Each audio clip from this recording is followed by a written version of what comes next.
The Sprixie Show! Welcome to the first episode of The Sprixie Show! Today, we're going to be looking at something so interesting and so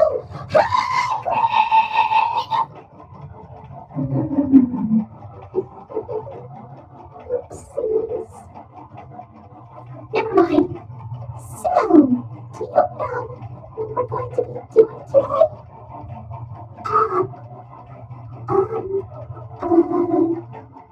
A review?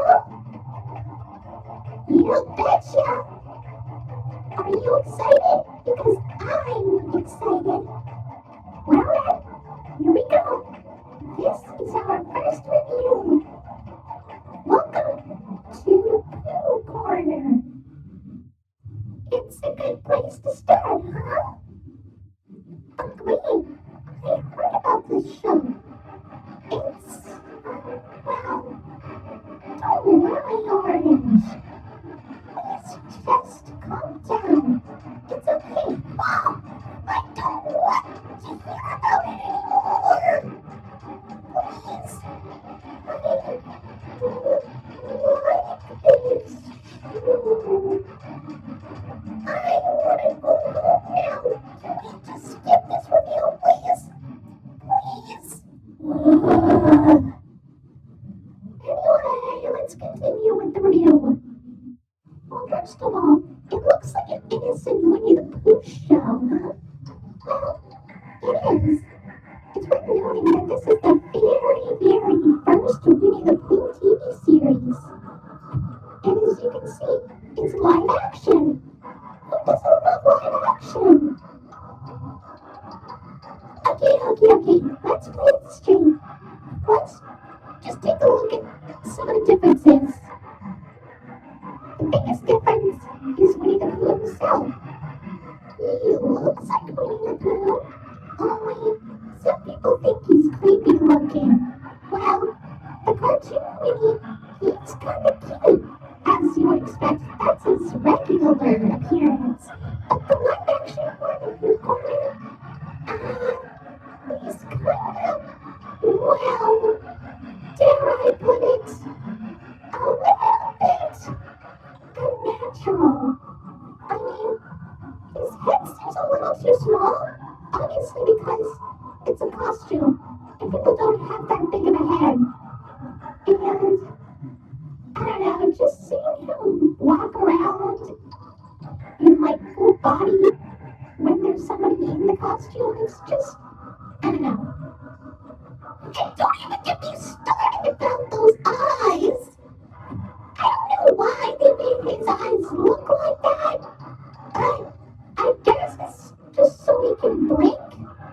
Who can blink without those? And does anybody know what they all look like?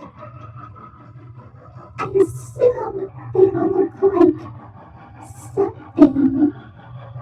It's probably because of how low budget they are that they can't really afford to make them look so good. You're ignoring! Piglet is, well, he looks kind of cute. I'm pretty sure that the person who made these costumes had to make sure that they fit the people, were able to have their heads and their bodies be perfectly fit. But piglets, I wonder how small the person in the piglet costume was. Probably a little person or something. I don't know. Oh, let's look at the differences between this piglet costume and the cartoon piglet. Well, the head's a little bit roundish. Also, this version of Piglet wears a scarf. Well, the Piglet we all know does not wear a scarf. I mean, it is a cute looking scarf. I do like scarves, but, well, I don't know. He does look cute in that scarf on his head. Now let's look at Tigger.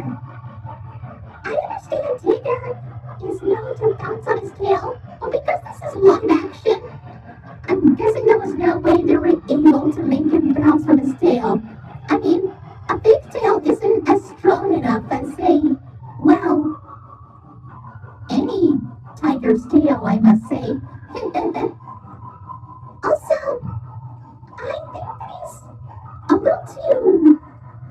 I say quick. But you know what? I guess that's what makes Tigger funny. He's supposed to be really energetic. He's pretty cool here. He's really, really in character. The only difference is that instead of a pink nose, he has a black nose. I don't know, maybe they didn't have enough pink fabric to make the nose when they were making the costumes. Oh well. Now as for Eeyore, he is considered to be, well, an old gray donkey, as he is. But the thing is about this version of Eeyore is that he's less depressed and more cheerful. Also, I don't know if this is tied to any of the other stuff, but he really, really likes to eat thistles. I mean, thistles are plants, so I guess maybe they kind of put that into the actual Pooh stuff, but I guess that we never really got that information, and we've only heard it here. Also, how does the Eeyore costume work? So for Kanga, I understand Kanga is kind of the female in the Winnie the Pooh cast, but just seeing the live-action version of Kanga, well, in Welcome to Pooh Corner form, she kind of looks a little bit like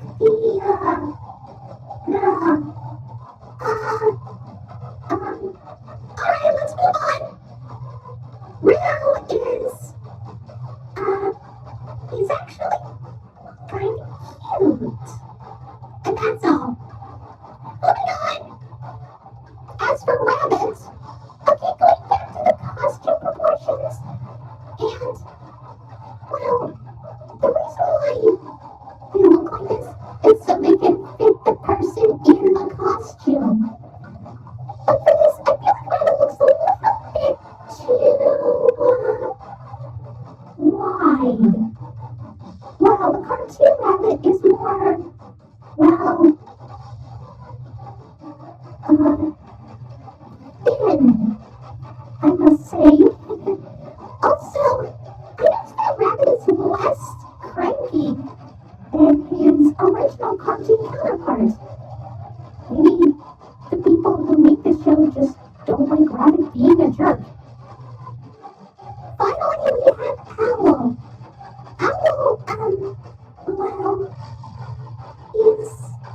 I'm guessing he's more of the, I don't know, well, he does have the gag of, or the running gag, I must say, much like Eeyore with the thistles. He likes to talk about his relatives. But you know what? Well, I'm guessing that's kind of a thing he can do. I mean, yeah, sure, he can be very mature and wise, but yeah, just hearing him talk about his relatives is kind of amusing, I guess.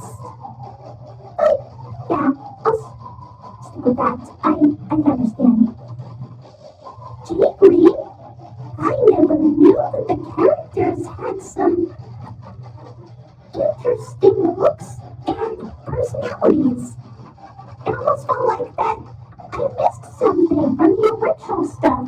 Or should I say, the actual stuff that's been around for the longest. I know.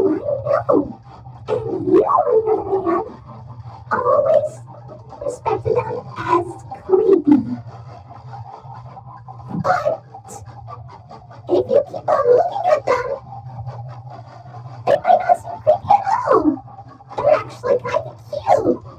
And really funny. Yeah, sure, it might be pretty low budget. They probably didn't have enough money. But I see them as just okay. They're supposed to be pure and sweet and adorable. And they are, just like in here. I'm not sure about that. Because look at this.